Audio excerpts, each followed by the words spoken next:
kita berjumpa lagi dalam ibadah Youth Harvest Generation. Bagaimana kabarnya hari ini? Luar biasa bukan? Amin.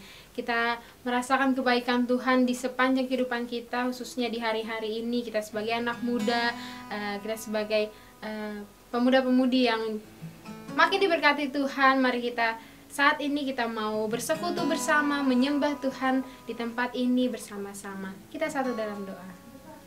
Segala puji syukur kami panjatkan kehadirat-Mu Tuhan, untuk kasih setia Tuhan pada kami luar biasa, yang kesetiaan-Mu, setiap berkat yang Tuhan berikan dalam hidup kami di masa-masa muda kami, Tuhan tetap pegang kami terus. Terima kasih Tuhan, terima kasih banyak. Saat ini Tuhan, sore hari ini kami berkumpul bersatu hati akan menaikkan puji-pujian kami, penyembahan kami. Biarlah setiap penyembahan pujian kami boleh berkenan di hadapan-Mu. Ini kami Tuhan bertahta dalam ibadah ini dari awal pertengahan hingga akhirnya. Di dalam nama Tuhan Yesus kami berdoa dan mengucap syukur.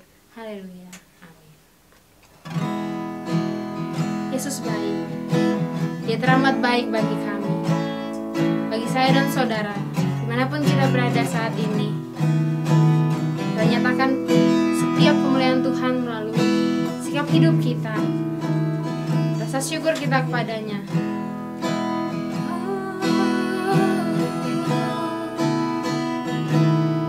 Kami anak muda-Mu Tuhan, siap dibentuk menjadi pribadi yang lebih luar biasa lagi dalam-Mu.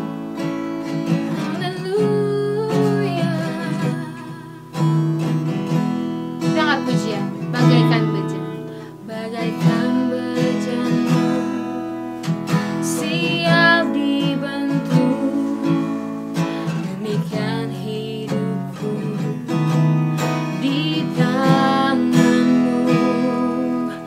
Dengan urapan kuasa Roh-Mu, ku dibaharui selalu.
Dalam setiap jalan hidup kami Tuhan, kami menyenangkan hati-Mu Tuhan Yesus.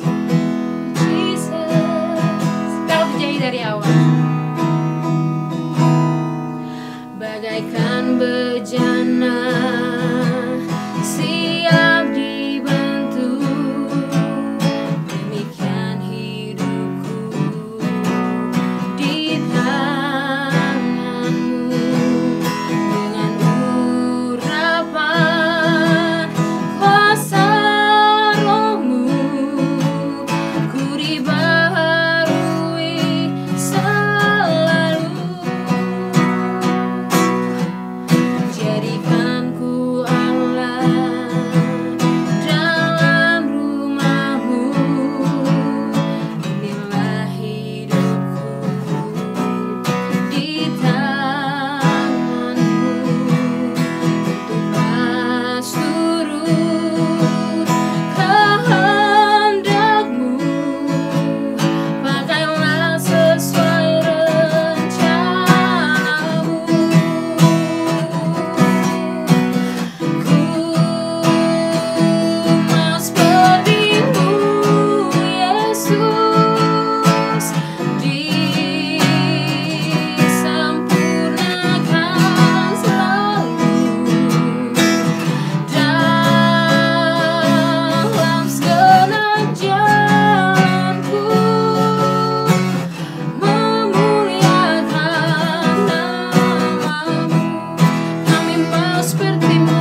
disempurnakan selalu dalam segenap jalanku, memuliakan namamu. Dengan hatimu katakan, ku mau sepertimu Yesus, disempurnakan selalu dalam segenap jalanku, memuliakan namamu. Ku mau sepertimu, kami mau sepertimu Tuhan, disempurnakan selalu, amin, dalam segenap jalanku, memuliakan namamu. Sekali lagi katakan, oh, ku mau sepertimu Yesus, disempurnakan selalu dalam segenap jalanku, memuliakan namamu, memuliakan namamu, memuliakan namamu, memuliakan namamu. Beri yang mulai buat Tuhan Yesus. Thank you Jesus. Benar Tuhan, kami mau memuliakan namamu dalam setiap langkah hidup kami. Ini kami Tuhan, ini kami pemuda-pemudi yang siap menjadi pelaku-pelaku firman-Mu. Biarlah Tuhan Kau yang mau menguasai hati dan pikiran kami. Terima kasih Tuhan, terima kasih. Sebentar lagi kami Tuhan mau mendengarkan firman-Mu. Kiranya Tuhan mau menguasai hati dan pikiran kami untuk kami dapat mengerti apa yang Tuhan mau bicarakan pada kami melalui hamba-Nya.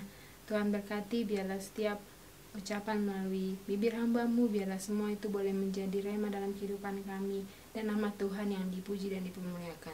Terima kasih Tuhan Yesus, di dalam nama Tuhan Yesus kami siap mendengarkan firman-Mu. Amin. Shalom young people, kita bertemu kembali bersama, kita sama-sama mau belajar hari ini mengenai satu tema yang cukup menarik, di mana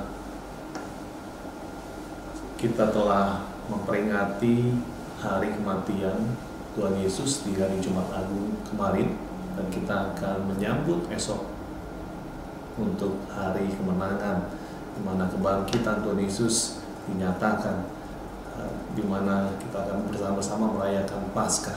Nah, tema kali ini berjudul gratis.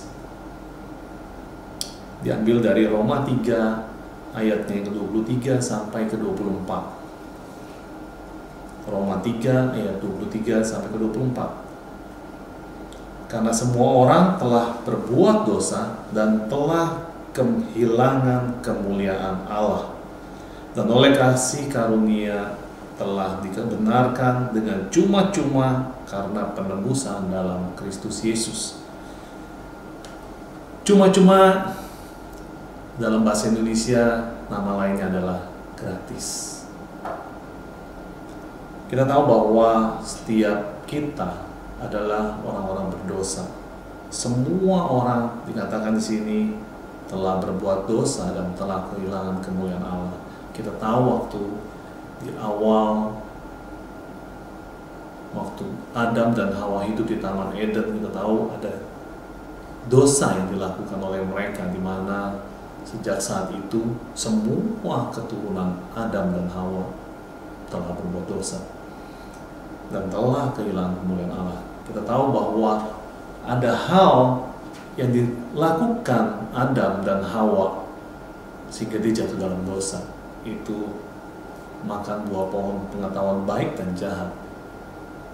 Dengan kata lain, ada kebenaran lain, tanda petik ini kebenaran lain di luar Tuhan sendiri yang didapatkan oleh manusia, sehingga segala sesuatu yang dipikirkan manusia semuanya hanya kejahatan semata.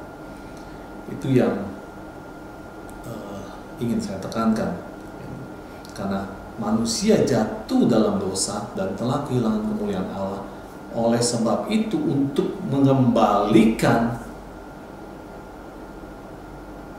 manusia sesuai dengan rancangan awal, master desainnya Tuhan, untuk dikatakan kita segambar dan serupa dengan Dia, Allah kita, itu harus ada penebusan. Karena nggak mungkin seorang berdosa bisa menyucikan dirinya kembali kepada kebenaran. Nggak ada demikian. Yang ada harus ada satu pengorbanan dari yang tidak berdosa, yang tidak bersalah, tidak bercacat celah, untuk dapat menggantikannya dan membawanya keluar dari lembah dosa. Itu yang dilakukan oleh Tuhan Yesus. Kita tahu bahwa melalui karya salib kita boleh memanggil Dia ya Aba, ya Bapa. Kita boleh dilayakkan, disucikan, dibenarkan, dikuduskan lewat darah Kristus. Itu kemenangan yang luar biasa. Kalau nggak ada karya salib, nggak akan ada kembalinya kita kepada Tuhan. Dulu di zaman perjanjian lama kita lihat bahwa orang mau dihapuskan dosanya, ada kesalahan, harus ada darah yang dikorbankan, darah anak domba yang tidak bercacat celah untuk menghapuskan dosa yang telah dilakukan oleh manusia. Itu yang terjadi, dan itu berulang-ulang terjadi. Waktu Tuhan Yesus sendiri mati di atas kayu salib, berkorban bagi setiap kita, tidak ada lagi perlu untuk mengorbankan seperti waktu zaman perjanjian lama. Dia yang adalah Allah itu sendiri mengorbankan dirinya bagi setiap kita, sehingga kita boleh dilayakkan, disucikan, dan dibenarkan. Itu yang terjadi 2000 tahun yang lalu, di mana akhirnya kita boleh beroleh kasih karunia tersebut, beroleh keselamatan dengan cuma-cuma. Hanya percaya sepenuhnya kepada Kristus, kita akan diselamatkan. Berbeda dengan yang lain. Yang lain berupaya dengan diri sendiri untuk mencapai kesempurnaan, untuk mencapai keselamatan itu. Dalam kekristenan berbeda. Karena kita telah diselamatkan, oleh sebab itu kita melakukan apa yang telah diberikan kepada kita, yaitu keselamatan itu sendiri, dengan menjaganya, dengan mengikuti apa yang yang kita meneladani apa yang Tuhan telah lakukan. Itu yang kita kerjakan. Dengan sendirinya waktu kita melakukan, kita sedang memperlihatkan, menunjukkan bahwa kita bukan lagi kita yang dulu. Kita udah berbeda karena kita telah diselamatkan. Kita harus menunjukkan bahwa sesuatu yang ada perubahan, di mana kita tidak lagi sama seperti dulu. Bahkan ada lagu yang kita ingat, aku bukan akunya, hidupku bukannya aku lagi, tetapi Kristus yang hidup di dalamku. Itu lagu-lagu atau pujian yang pernah kita, mungkin hari ini masih sering kita dengar. Itu dilakukan oleh Tuhan kepada setiap kita dengan tanpa syarat. Hanya percaya kepada Dia, kita akan diselamatkan. Tetapi bukan cuma dengan mulut, bukan dengan hati, tetapi dengan tindakan. Orang yang telah menerima Kristus dalam hatinya, dalam hidupnya, harusnya ada perubahan dalam hidupnya. Ada buah dari pertobatan dia. Gak mungkin hidupnya sama seperti yang lalu. Ada perubahan yang dimana dia menuju kepada suatu perubahan yang lebih baik, yang sesuai dengan apa yang maunya Tuhan. Ada hal-hal yang dimana waktu kita belum kenal Tuhan, kita belum tahu sesuatu yang benar. Tetapi waktu kita kenal Tuhan, kita tahu bahwa saya nggak mau lagi hidup saya seperti yang lalu, yang sia-sia, yang tidak seperti orang yang mengenal Kristus. Tapi sekarang saya mengenal Kristus, saya kepengen, saya berapi-api untuk mengikuti apa yang Tuhan mau, karena saya mau menyenangkan hatinya. Saya teringat perumpamaan di mana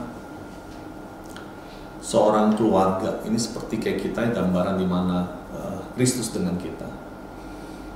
Ada seorang keluarga kaya, keluarga yang bahagia. Dia mengangkat seorang anak yang gak jelas, karena dia ketemu di jalan sedang mengemis, sedang mengamen dan sebagainya. Yang akhirnya dia katakan, "Yuk, mau gak kamu ikut dengan saya? Kamu akan bersama-sama hidup dengan saya, dengan kami sekeluarga." Nah, itu gambaran seperti kita dengan Tuhan. Waktu kita keluar dari dimana kita diangkat dia dari lumpur lembah maut, lembah kegelapan, nggak beda jauhnya dengan tadi perumpamaan tadi. Saya sedikit menganalogikan, bukan berarti saya mengecilkan dengan orang-orang tertentu, tapi mau menyatakan bahwa bukan hidup yang sama dengan yang mengamen, mengemis dan sebagainya. Tidak seperti itu.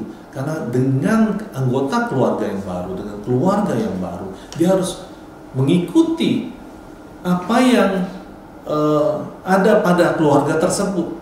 Dia harus menunjukkan bahwa dia adalah anggota keluarganya. Seperti juga setiap kita, harusnya waktu kita diangkat, diselamatkan oleh Tuhan, harusnya kita hidup sama seperti juga Kristus. Seperti dialah yang harusnya kita kerjakan. Apa yang menjadi kesenangan, apa yang menjadi aturan dalam rumah tangga yang baru itu yang dikerjakan, dilakukan. Bukan seperti yang lalu, yang kehidupan lama. Keselamatan itu memang gratis. Keselamatan itu diberikan cuma-cuma. Tetapi ada beberapa hal yang harus dikerjakan. Gak mungkin keselamatan itu terus-menerus dikerjakan, dijalankan dengan pola yang lama, dengan kebiasaan yang lama, dengan cara berpikir yang lama, atau yang sering kita kenal disebut dengan manusia lama. Karena semua yang dilakukan, dikerjakan oleh manusia lama dengan kebiasaan lama, itu yang tidak mengenal Tuhan, yaitu berbuahkan dosa. Apa itu dosa? Dosa, saya sedikit definisikan. Segala sesuatu yang timbul di dalam hati, pikiran, ucapan dan tindakan kita di luar dari kehendak Tuhan, itulah dosa. Jadi apa yang timbul dalam hati kita, dalam pikiran kita, perkataan kita, ataupun tindakan kita yang di luar kehendak Tuhan, semuanya berbuahkan dosa. Jadi hari ini semua kita tentunya yang dikatakan di Roma 3 ayat 23, semua orang telah berbuat dosa dan telah kehilangan kemuliaan Allah. Oleh sebab itu kita butuh Roh Kudus yang menuntun kita ke dalam kekudusan Dia. Allah adalah kudus, dan layaknya kita yang sudah dibenarkan, disucikan, dilayakkan, dikuduskan, hidup sesuai kehendak Tuhan, yaitu kudus itu sendiri. Kita belajar menyerahkan diri, bersandar kepada Dia, supaya kita dituntun kepada kekudusan itu sendiri. Menyikapi keselamatan yang Tuhan berikan dengan cuma-cuma, setiap kita hendaknya menyikapi, meresponi dengan benar. Kita sering tiap tahun mungkin akan ada di dalam gereja, ya. Mungkin hari ini, saat-saat ini ada, kita mungkin bisa melihat di YouTube, kita selalu teringat akan karya salib. Tetapi bagaimana kita menyikapi karya salibnya Tuhan? Bagaimana kita menyikapi keselamatan yang telah Tuhan berikan dengan cuma-cuma tersebut? Ada 3 poin, 3 hal yang saya ambil. Yang pertama, keselamatan itu gratis, tetapi tidak murah. Apalagi murahan. Salvation is free, but not cheap. Keselamatan yang kita dapatkan memang tidak perlu bayar, tidak perlu diupayakan, karena upaya manusia tidak ada yang bisa berhasil kalau bukan keselamatan itu dikaruniakan oleh Tuhan. Nggak ada seorang yang berdosa bisa dibenarkan, disucikan kalau tidak ada pertolongan dari Sang Pencipta, dari Tuhan. Tapi seringkali karena kita dapatnya cuma-cuma, gratis, seringkali banget kita menganggapnya seperti sesuatu yang murah. Padahal kita tahu itu bukan murah, mahal, dengan darah Allah sendiri. Bahkan kita seringkali kalau kita dapat sesuatu yang free, itu kurang kita hargai, ya. Contohnya apa? Saya dulu ingat dibelikan, waktu saya masuk kuliah, saya dibelikan motor oleh orang tua saya. Karena diberikan dengan cuma-cuma, umumnya saya biasa aja mencuci motor tersebut. Mungkin pas kalau sudah dianggap orang kotor luar biasa, mungkin udah setengah tahunan, baru saya mikirin buat dicuci. Itu pun nggak cuci sendiri, saya pergi ke tukang cuci. Dan kadang-kadang saya merasa, baru cuci nggak lama, hujan, kotor lagi. Saya kadang cuek aja. Sampai kadang-kadang itu spakbor untuk yang tempat roda tuh, dimana buat menahan kotoran, air dan sebagainya, itu sampai bolong karatan. Kenapa? Karena banyak kotoran di sana. Saya nggak pernah, jarang sekali untuk mencuci motor. Itu karena saya dapatnya gratis. Kalau saya waktu beli sendiri, waktu dimana saya udah mulai bekerja, saya beli sendiri, saya menyayangi apa yang saya beli dengan keringat, dengan bersusah payah, berjerih lelah. Saya menghargai itu karena buat saya itu susah dapetinnya. Saya perlu menabung sekian lama. Sesuatu yang gratis itu terkadang kita menyepelekan, kita meremehkan, kita anggap itu biasa sajalah. Atau ada kadang-kadang kita mau ke gereja pun karena kita sudah diselamatkan, kita dengan memandang murahnya atau seakan-akan itu murahan, kita taunya cuma saya datang ke gereja nanti setahun 2 kali aja, pas lagi Jumat Agung atau Paskah, atau kalau enggak pas Natalan. Itu seringkali terjadi kepada anak-anak Tuhan yang hari ini kita katakan bahwa saya percaya Kristus. Keselamatan itu gratis, tetapi tidak murah. Dengan darah Kristus itu boleh terjadi pada setiap kita. Dikatakan di 1 Petrus 1 ayat 18 dan 19 dikatakan demikian.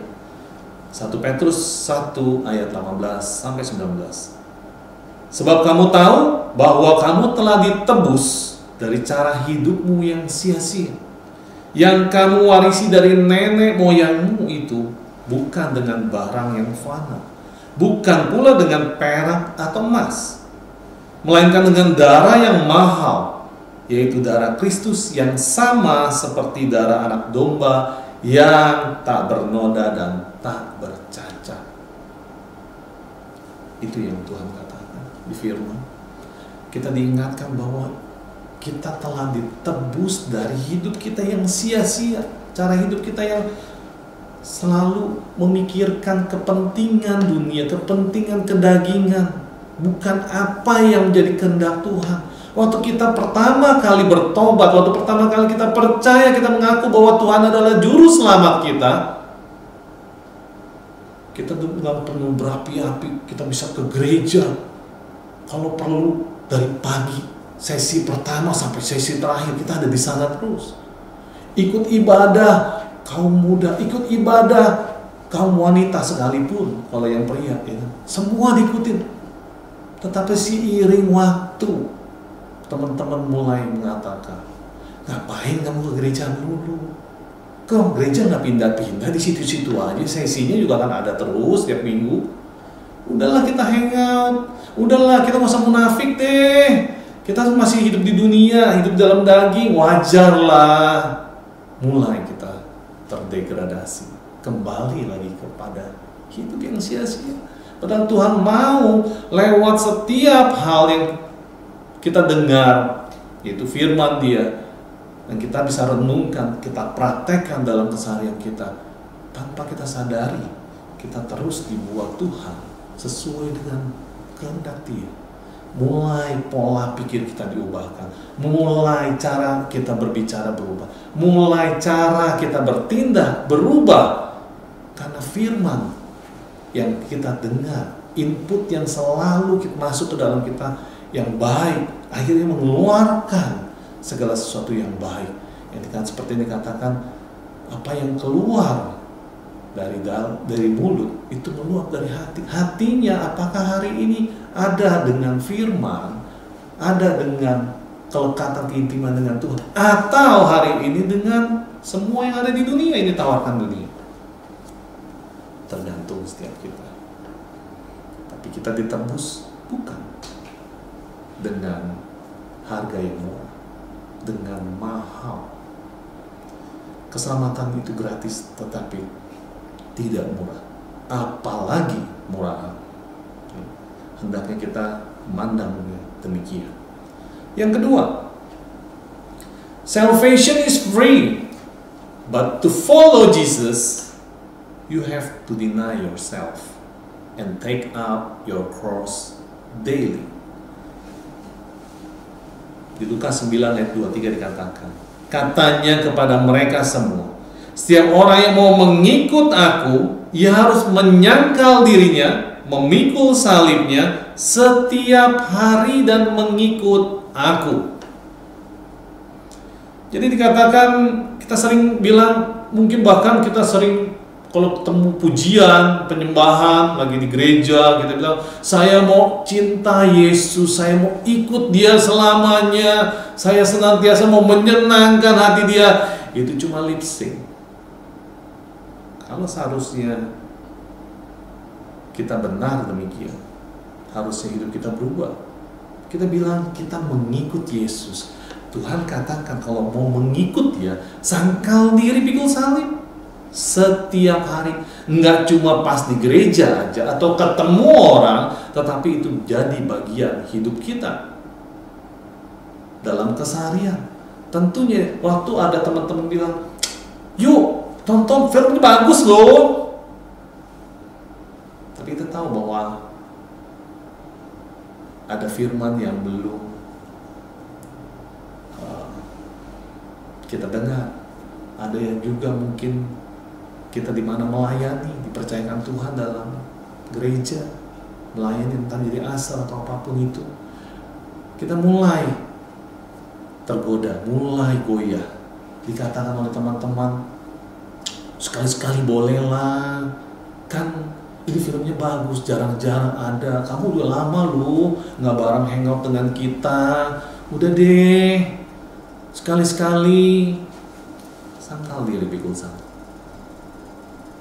Saya pernah di mana Saya suka dengan game online ya. Dulu main namanya Dota atau Warcraft ya. Saya suka bahkan hangout dengan teman-teman saya yang main game, para gamers. Pulang bisa sampai jam 2, 3, bahkan jam 6 pagi untuk main demikian, main dengan tim. Tapi waktu saya tahu saya ini berbeda, karena Tuhan memilih kita untuk saya melakukan dalam firman, dalam keseharian. Saya tahu bahwa itu gak baik. Karena mulai dari situ, mulailah terlibat merokok, kata-kata kotor dan sebagainya. Saya gak mau, waktu saya bertobat sungguh-sungguh, saya gak mau lagi seperti itu. Tuhan, terima kasih untuk karya keselamatanmu dalam hidup saya dan keluarga saya. Akhirnya saya mulai menjauhkan diri. Waktu ketemu teman-teman ngomong, oh sombong sekali kamu sekarang ini, nggak pernah datang, nggak pernah main lagi dan sebagainya. Saya harus mengatakan, ya saya nggak bisa lagi seperti itu. Dikucilkan sama teman-teman, ya saya merasa kadang saya nggak punya teman. Tetapi hari ini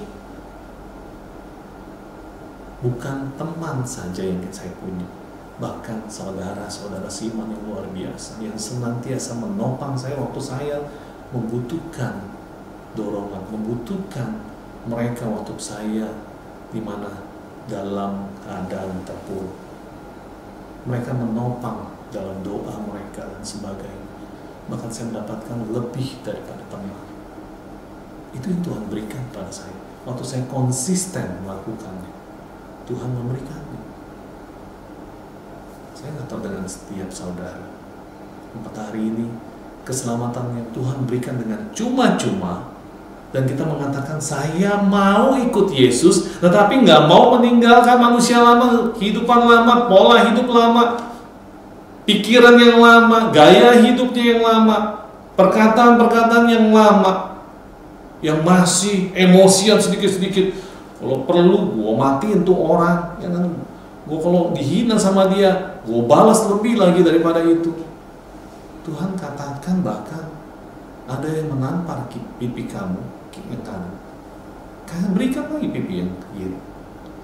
Ada yang minta pakaianmu, berikan juga jubahmu.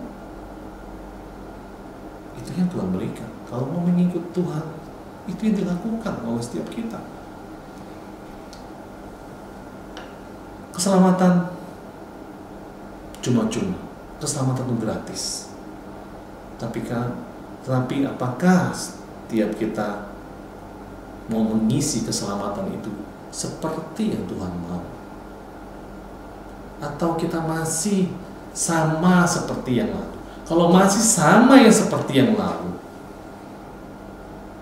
saya lagi berpikir, apakah dia benar-benar sudah menerima Tuhan? Apakah dia benar-benar sudah bertobat? Karena dikatakan dari buahnya lah kamu kan tahu pohonnya. Kalau buahnya baik, pasti pohonnya baik. Kalau buahnya tidak baik, pohonnya tidak baik. Jadi kalau hari ini perkataan kita masih perkataan yang lama, cara hidup kita masih cara hidup yang lama, yang penuh dosa, tandanya pohon kita itu bukan Tuhan, tetapi masih dunia ini atau si iblis. Itu perlu dipertanyakan. Yang ketiga, salvation is free, but to be Christ-likeness, it costs you everything. Keselamatan itu gratis, cuma-cuma. Tetapi waktu kita mau menyerupai hidup kita seperti Kristus, itu perlu mengorbankan segalanya dalam hidup kita. Dikatakan, ini bukan saya mengatakan. 1 Yohanes 2 ayat 6 bisa kita buka sama-sama di 1 Yohanes 2 ayat 6. Dikatakan demikian, barang siapa mengatakan bahwa ia ada di dalam dia, dianya D-nya huruf besar, ia wajib hidup sama seperti Kristus telah hidup. Barang siapa mengatakan bahwa ia ada di dalam dia, ia wajib hidup sama seperti Kristus telah hidup. Kita tahu bahwa untuk kita bisa hidup sesuai dengan firman Tuhan, sesuai dengan kehendak Tuhan, tidak lain tidak bukan kita harus ada di dalam dia, dan dia di dalam kita, atau firman-Nya tinggal di dalam kita. Gak ada yang lain.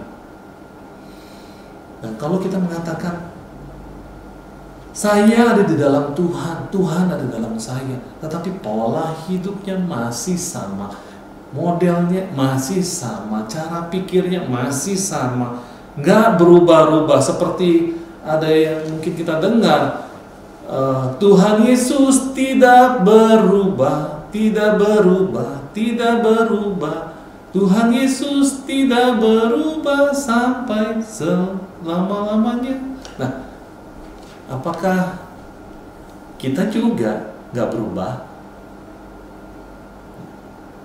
Jangan-jangan kita ngomongnya Tuhan Yesus tidak berubah, saya pun juga, saya pun juga. Begitu juga kan kita?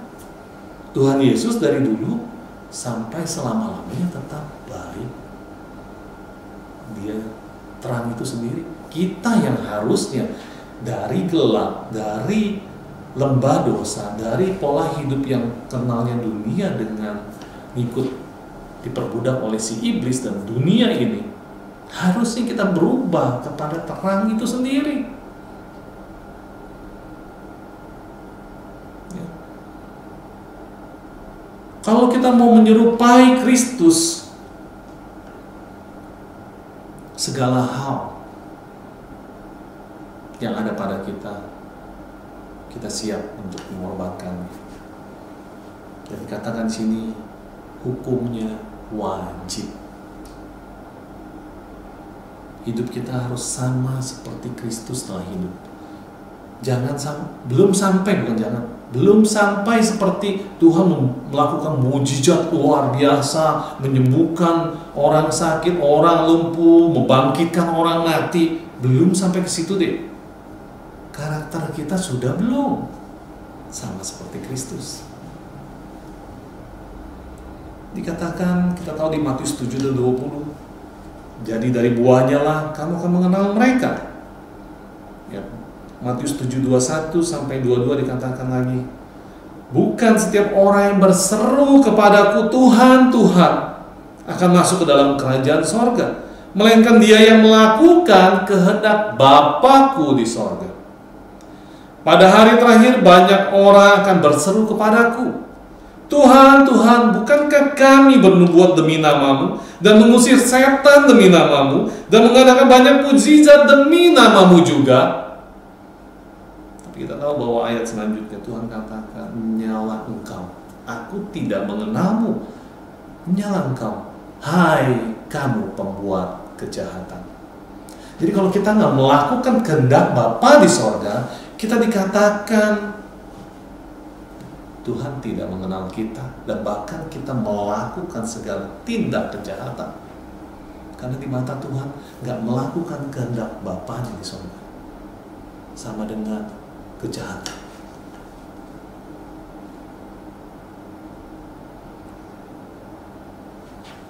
Mungkin di hari ini kita mengingat akan kebaikan Tuhan, karya salib. Bahkan nanti besok kita akan merayakan kemenangan luar biasa. Apakah hari ini hidup kita berkemenangan? Atau hari ini kita masih dijajah, belum merdeka? Padahal Tuhan katakan, waktu kita firman itu ada di dalam kita, firman itu memerdekakan setiap kita. Apakah hari ini kita sudah dimerdekakan? Apa hari ini mungkin masih kita terikat dengan dunia ini, dengan pola lama, dengan segala hal yang ada pada dunia, dengan hidup yang sia-sia yang dikatakan tadi? Atau kita sudah berkemenangan, kita sudah merdeka, kita sudah mulai melakukan kehendak Bapa di sorga, mempraktekkan firman dalam keseharian kita. Sering kita dengar bahwa setiap kali hamba Tuhan yang ada di atas mimbar mengatakan, firman yang kita dengar biarlah itu menjadi rema dalam hidup setiap kita. Apakah itu benar demikian? Sudah menjadi rema dalam hidup setiap kita? Atau hari-hari ini cuma kita dengar doang, tetapi kita tidak pernah praktekkan, atau masuk kuping, terus kemudian belum sampai di proses sudah keluar lagi. Hendaklah kita menyikapi keselamatan itu dengan benar. Hendaklah kita menyikapi keselamatan yang Tuhan lakukan bagi setiap kita dengan darah yang mahal, darah yang tercurah. Dia harus mengosongkan diri sama seperti manusia ciptaannya, untuk kita bisa diselamatkan, untuk kita bisa melihat seperti Tuhan melihat kita, seperti gambarnya semula, master desainnya awal manusia itu sendiri, segambar serupa dengan dia. Kita dibuat oleh Tuhan segambar dan serupa dia. Ini dikatakan di 1 Yohanes 2 ayat 6. Barang siapa mengatakan bahwa ia ada dalam dia, ia wajib hidup sama seperti Kristus yang hidup. Itu yang dikatakan serupa dengan Kristus, Christ likeness. Apakah saudara mau hidup serupa dengan Kristus? Mari setiap kita mempraktekkan firman dalam keseharian, mulai mengambil tindakan, mulai mengambil momen ini untuk bangkit, untuk hidup sesuai dengan kehendak Tuhan. Karena kita tidak lagi sama seperti dulu. Kita telah mengenal Kristus. Kita harus mencerminkan Kristus yang hidup dalam hidup kita, supaya orang bisa mengenal Kristus dan memuliakan Bapa di sorga. Saya cukup akhiri sampai di sini. Kita akan dudukkan kepala, kita akan satu dalam doa. Tuhan, terima kasih untuk hal-hal di mana kami boleh dibukakan, Tuhan. Kami boleh mengerti bahwa keselamatan yang Tuhan berikan pada setiap kami, kami tidak mau menyia-nyiakannya, Tuhan. Dengan cara hidup yang lama, dengan hidup yang penuh dengan kesia-siaan, kami mau, Tuhan, hidup kami berarti. Hidup kami bisa memuliakan Bapa di sorga. Bahkan kami boleh menggenapi apa yang Tuhan telah tetapkan, rencanakan bagi setiap kami. Kami mau, Tuhan, hidup seturut dengan kehendak-Mu. Mulai hari ini, Tuhan, mulai momen di mana kami telah memperingati hari di mana kematian-Mu, Tuhan. Esok kami akan bersukacita, bersukaria karena Engkau bangkit, dan di situ boleh dinyatakan setiap kami, sehingga kami boleh layak memanggil-Mu ya Aba, ya Bapa. Karena melalui karya salib-Mu kami boleh dilayakkan, disucikan, dibenarkan, sehingga kami boleh hidup berkenan di hadapan-Mu, Tuhan.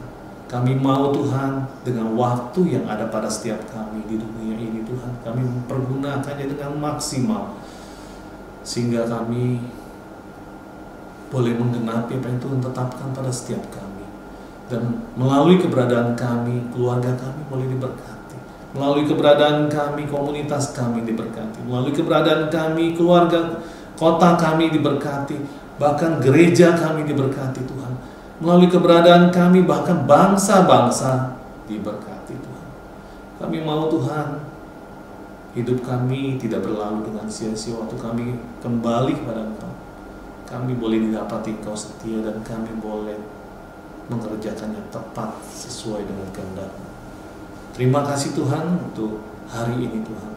Kami perlu, Tuhan, diperlengkapi Engkau. Kami perlu kekuatan-Mu, Tuhan, untuk kami boleh dimampukan berjalan dengan kehendak-Mu. Terima kasih, Tuhan.